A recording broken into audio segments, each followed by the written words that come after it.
Are You Really Going to Eat That? Podcast episode 133. Hey there, I'm your host Wendy Hill and I'm a naturopathic nutritional therapist and expert in female hormone health. I specialise in helping women gain confidence and understand their bodies, allowing them to shine. I'm a huge foodie and this podcast allows me to bring you an eclectic mixture of guests where food and health is our uniting passion. So Hope, welcome to the podcast. Thank you so much. You're welcome. Delighted to have you here today. I can't wait to see where our conversation goes. But to start with, can you just introduce yourself to the listeners, who you are and kind of how you've got to where you are now? A brief intro. Yeah. So I am a certified holistic nutritionist and I'm a functional diagnostic nutrition practitioner or FDNP. And then I'm also the founder of InBalance, which is a Pilates-based fitness studio. Right now we are here in the States. I'm actually in Texas. And so I kind of do a little bit of like movement, nutrition, just total wellness. Love it. And that, I mean, I like the fact that you've got a really complicated title because people, when I go like a, holistic naturopathic nutritional therapist, people are like, what? What? And yours is even better. It's like, so I think, before we sort of delve a little bit deeper, I just want you to explain to the listeners, what is, because I talk about this a lot. So tell them what functional medicine is and why it's so important that you have that in your arsenal. Yeah. That's a really good question. And I do think people like they hear it all the time, but they don't really know what it means, So as an FDNP or functional nutritionist, I actually work with functional labs and screenings to help figure out the root cause of what's going on in your body. So if you were to go to just the regular like medical doctor, they're going to treat your symptoms, right? You're going in for them to treat your symptoms. When you're working with somebody trained in functional nutrition or functional medicine, you're really getting down to the root cause. So we're looking at what's actually causing the symptoms. So you're treating the body as a whole rather than treating each individual symptom or each part of the body. Right, perfect explanation. And I will going to take that away and use that when someone asks me next time. Thank you. And so kind of coming back to that, because this is what I love about what we do, is that, like you said, you talked about the whole, but I want to kind of come back a little bit and sort of, you're very much plant-based, aren't you? So how long have you been, so would you call yourself vegan or would you say plant-based when you would describe yourself? That's a good question. And I have this conversation sometimes because I think there's like, it's kind of like a touchy subject in the vegan world, right? Because vegan can be a really like charged word and it can be really like political almost, right? And so I like to use the word plant-based because it's a little less harsh than saying vegan. And really when like the true sense of being vegan is it's like 100% vegan products. It's like your whole life is vegan. And I am not necessarily at that end of the spectrum. For me, I call myself plant-based because I do every now and then like fish is something I include every now and then in my diet. So I am not living like hardcore 100% vegan lifestyle, but I do eat plant-based and I've been plant-based for, I guess maybe 10, 11 years now. And really, I initially went, I grew up with a lot of digestive issues, just in and out of different doctors and getting endoscopes and colonoscopies and you name it, every which way I had all kinds of tests.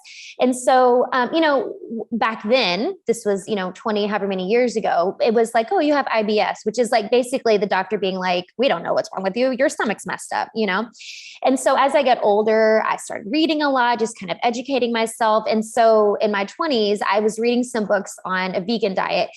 And I was like, you know what? I think I'm just going to try it and just see what happens. And I was like, woke up and I'm like, I'm going to be vegan today. I just went cold turkey. I'm just going to do it, try it. Wow. And I mean, it was probably a couple weeks in where I could totally tell a difference for my body. And so that was really the reason I did. It was really, people do it for different reasons, ethical reasons, whatever. For me, it was really about the health benefits and just seeing how it would affect my body. And it's just been amazing.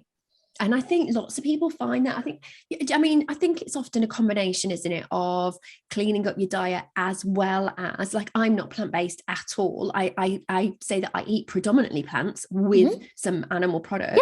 Yeah. But I wouldn't even put myself on that plant-based sort of spectrum. But I think, we have an over-reliance on meat. Yeah. And particularly where you're from, probably a lot of meat. Totally. But also it's about cleaning up the diet, isn't it? Often when people become more plant-based, they're actually actually looking more at what they're eating and eating more whole foods Exactly. as a kind of as a result of it. Do you find that with the clients that you work with, that it's kind of the same process? Absolutely. Because really that's the focus, right? It's just getting more whole foods. And that's kind of when I work with my clients, I use the word plant focused. So I'm not really so much about like being totally restrictive and you only eat this, because every food affects people differently. And so I don't want to put people in boxes and restrict them too much. But at the same time, it's just like kind of like you're saying, just kind of putting the focus to plants, where if it includes meat, okay, but let's make the focus of our plate fruits and vegetables and legumes and nuts. And like, let's put the plants as a focus and then just kind of have meat as kind of an afterthought almost. But yeah, it really is more just including more whole foods. And so when I am working my clients and we are looking at like meat sources, like let's find the purest meat sources, possible. Yeah. And let's just eat food in their truest form. Exactly. Yeah. Chicken doesn't look like a nugget, does it? Yeah, exactly. Right. So yeah, it doesn't come in that shape, but yeah, I totally get it. And so tell us, so is that what kind of sort of led your journey, was your own kind of health journey? Yeah, it really did. It really did. And just being like witnessing how my diet change affected my diet. Because it not only affected my gut, but it's like I grew up with really bad allergies, which of course it's all related, right? Yeah. But I grew up with really bad allergies. So just like realizing like, oh my gosh, like my allergies are all of a sudden, like I'm not struggling for, 6 months out of the year with allergies, and my skin is, is all these things. I saw all these changes from changing my diet. And so it really has led me on, how I want to help my clients, because I've just been able to experience it for myself. That's brilliant. That's brilliant. And what came first? Was it the nutrition before the Pilates and yoga, or? It was actually Pilates first. So I grew up as a dancer. I danced for 20, however many years of my life. And so I actually got into Pilates when I was in high school. My mom used to go to the local gym and I would go with her like to aerobics classes and Pilates classes. But I really got into it when I was in college. I started teaching it just as kind of a side gig to make money in college.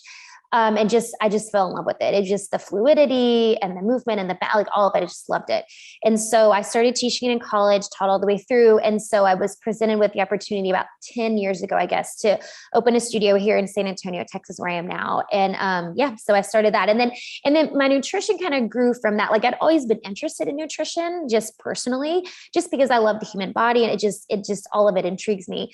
But for me, it was seeing like all the ladies come through the doors of my Pilates studio, and I would like listen to them talk, and I'd hear them talk about this one's trying this diet, this is doing this diet, and this one, and I'm like, this is not the way. No, like this isn't right. This is not the way to do things. And so I realized that there is this missing piece. Like I'm wanting to provide this like health service, this wellness service for people, but you can't have it without the nutrition piece. Like you have to have the nutrition piece together with the fitness piece, or it's not a full equation. Yeah. And so a lot of my kind of listeners are kind of perimenopause and menopausal women. And one of the big problems, one of the big things that we have sort of is that kind of middle weight gain that we tend to have in that middle life. So is Pilates something that would be able to help with that? Absolutely. Yeah. I mean, really exercise in general, right? Exercise in general is going to help, but for sure, because you are, and it's funny you say that. I just had a conversation yesterday with a lady who had come in, and I have so many more ladies kind of in that age range you're talking about. They're looking for something that's just kinder to their body. Like the lady yesterday I was talking to, she's like, oh, I was doing CrossFit, and I was going to the gym with my husband, and then she's doing all these HIIT things. She's going to Orange Theory, and it's just doing a lot of like HIIT type stuff, but that's just a little more intense on the body. And she's like, I just realized like I'm hurting more often than I feel like I should. And so they're just people that, you get to a certain age where you're like, okay, I really need to be nicer to my body. And so I think when you get into the age range you're talking about, not only is it nicer to your body and your joints and all that, but really it's helping you as you continue to age, because it's helping you with balance and agility, and it's keeping everything strong to help prevent, falls and all the things that happen as you age. Yeah. So I really think it's crucial. Like it's never too late to start, by the way. So even if you've never done Pilates before, in your 50s and 60s, it's never too late to start. We have ladies of all ages. I think our oldest member is 80, 79, something like that. So it's never too late to start. And it really does, because it is helping you with your core and all those stabilizer muscles. It's helping build, good, healthy bone density and all those other things you need as you age. So totally appropriate for that age range for sure. Totally, isn't it? I totally agree. And I think, exercising as we age is so important. I was doing do you have the Les Mills, the body pump classes. We do. So I was doing a body pump class, so a weights class the other day, and the lady in there, it was her 80th birthday, and she was rocking it, and she looked amazing. And she was lifting the weights like as much as me. Whoa, you know, that's what I want to be like. Exactly. And I think that's the key, is kind of finding something. And I love what you said about being kinder to ourselves, because I think that was part of my problem is I felt like, you know, I still sweat at a Pilates class, but you know what I mean? If I wasn't out of breath sweaty, then it hadn't worked. Exactly. And whereas I'm slimmer and leaner now than I was when I was 4. I turned 50 just my last birthday, and I'm leaner now than I was at 40, because I'm exercising differently. And actually I don't do those, you know, mad HIIT classes and things anymore. I do some weights, and I do lots of things like balance classes and yoga and Pilates, which it helps. I think it elongates the body, and we spend a lot of our time kind of crunched up, don't we? Yep. And I'm just going to do my quick fire round, if that's all right, to finish up. So I think I probably know the answers to this one, because I do know that one of your Facebook handles is Cowgirl. So my question is, jeans or dresses? You know, you would think I would say jeans, but I actually say dress, because I really don't like wearing pants. Oh, that's brilliant. I didn't expect that at all. That's great. I'm a dress girl too. So that's brilliant. Green tea or coffee? Green tea. And do you prefer pizza or sushi? Sushi, brilliant. And my final question for you today, the one I ask everyone is, and I have to explain this because I've got another American on the podcast, so everyone's going to be laughing now, all my English guests, because listeners, because I do this every time, and I'm like, so I'm going to ask you what you've got for tea, but this is an homage to my husband, who is a Northern England, from North England, and they call their evening meal, so what I would call dinner, they call tea. And so there's this constant battle in our house, is what's for tea, and I'm like, it's dinner.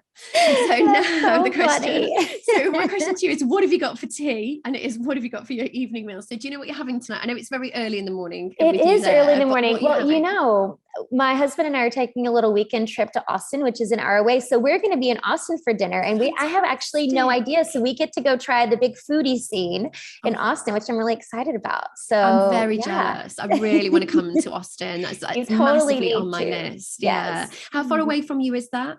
It's about an hour, so it's not bad at all. That's brilliant, isn't it? Oh, well, have a wonderful weekend. Enjoy yourselves. And thank you so much for being such a wonderful guest. Really enjoyed it. Thank you so much for having me. No problems. Thank you for listening to the Are You Really Going to Eat That podcast. If you enjoyed this episode, why not share it with your family and friends?